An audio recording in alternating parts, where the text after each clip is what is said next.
Ajeng Semeng, kini saatnya saya Dana Paramita mengantarkan sejumlah berita dari Bali. Berikut 3 di antaranya.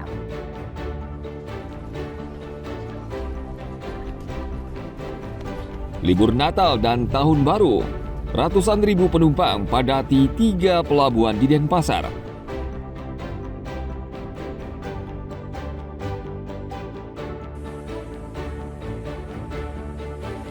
Polri memasang 200 lebih kamera pengawas atau CCTV yang tersebar di sejumlah wilayah di Bali untuk mengamankan liburan Natal dan Tahun Baru.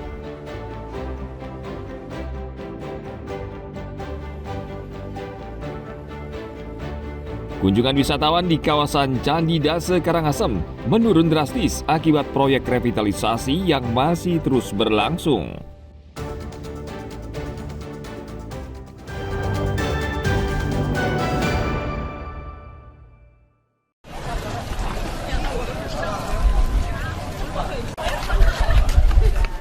Sudah menjadi tradisi saat libur Natal dan Tahun Baru, Pulau Dewata Bali akan padat dengan wisatawan. 3 pelabuhan besar di Denpasar, Benoa, Pelabuhan Sanur, dan Serangan akan sibuk melayani penumpang. Karena selama musim liburan diperkirakan 150.000 wisatawan akan memadati pelabuhan.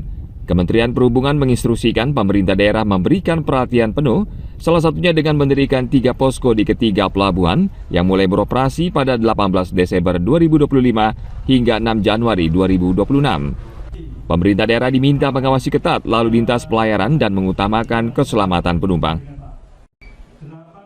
Antisipasi kami pada hari ini sesuai dengan arahan Bapak Menteri bahwa kami tidak akan mengkompromis dengan asiden, artinya kesalahan atau fatal dalam penyiapan angkutan laut, dalam hal berlayar, kemudian dari kapasitas penumpang, kemudian dengan cuaca. Jadi kami harus memperhatikan itu. Jadi hal-hal yang terkait dengan tidak laikan suatu kapal, maka kami tidak akan memberikan namanya pemberian berlayar. Cuaca kami dalam melaksanakan kegiatan setiap hari kami harus update nanti dengan BMKG. Jadi dasar kami dalam memberikan penerbitan surat persetujuan berlayar adalah dari BMKG, kemudian juga tentu tidak mengindahkan dari faktor kelautan kapal itu sendiri. Kantor Kesiapan Darat dan Otoritas Pelabuhan Benoa memperkirakan lonjakan penumpang akan terjadi di tanggal 30 Desember 2025. Khusus untuk Pelabuhan Benoa, pemerintah akan memberikan perhatian khusus karena pelabuhan ini merupakan pelabuhan terpadat ketiga di Indonesia selama musim liburan Natal dan Tahun Baru. Tim Liputan melaporkan dari Denpasar.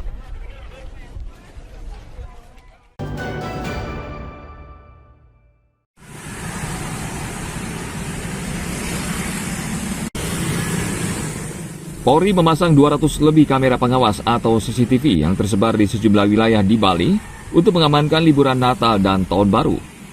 Sistem kamera pengawas menggunakan Smart City Policing Road Safety di Ditlantas Polda Bali dan terhubung ke Command Center Road Safety. Menurut Kakor Lantas Irjen Pol Agus Suryo Nugroho, Smart City Policing Road Safety merupakan sistem yang terintegrasi untuk mengawasi lalu lintas secara real time. Sistem ini akan terintegrasi dengan tilang elektronik atau ETLE agar pengawasan berjalan secara elektronik dan efektif. Smart City Policing Road Safety yang tadi rekan-rekan media sudah tahu bahwa di kota Bali dan sekitarnya itu bisa dikendalikan dengan Command Center Road Safety. Jadi ada 236 CCTV yang terintegrasi untuk bisa mengelola Harkamtibmas, Kamsel Tarantas, termasuk informasi kejahatan atau pelanggaran lalu lintas. Road Safety ini tentunya nanti juga akan kita integrasikan dengan ETLE agar supaya pengguna jalan yang ada di Bali ini sadar, patuh, taat, disiplin lalu lintas, tidak usah harus dipatroli, harus diusaha pengamanan lalu lintas, tapi patuh dengan dirinya sendiri karena ETLE sudah ada di mana-mana. Polri berharap sistem pengawasan berteknologi canggih ini bisa meningkatkan kesadaran dan kepatuhan berlalu lintas tanpa harus mengandalkan patroli konvensional di lapangan. Tim Liputan melaporkan dari Denpasar.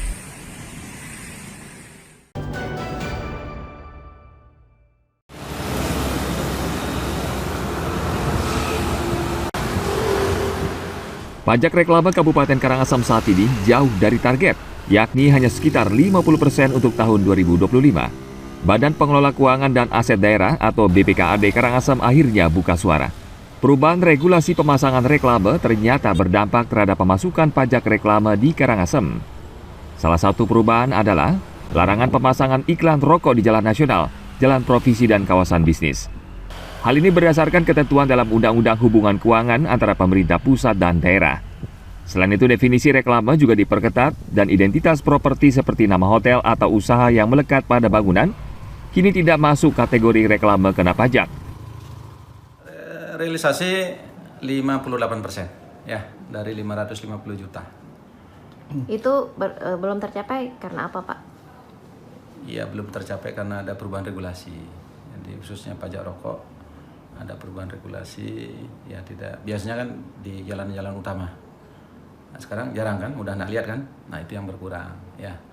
Nggak bisa dipasang lagi. Berikutnya juga ada perubahan regulasi kalau reklame yang nempel di bangunan juga tidak kena pajak ya. Nah.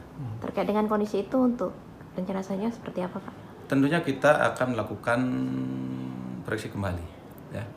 Kami sudah data lagi potensi-potensi pajak yang memang berpotensi untuk melakukan kewajiban. Sampai juga mungkin ada papan reklame yang terpasang baru. Nanti kita akan hitung ulang untuk 2026.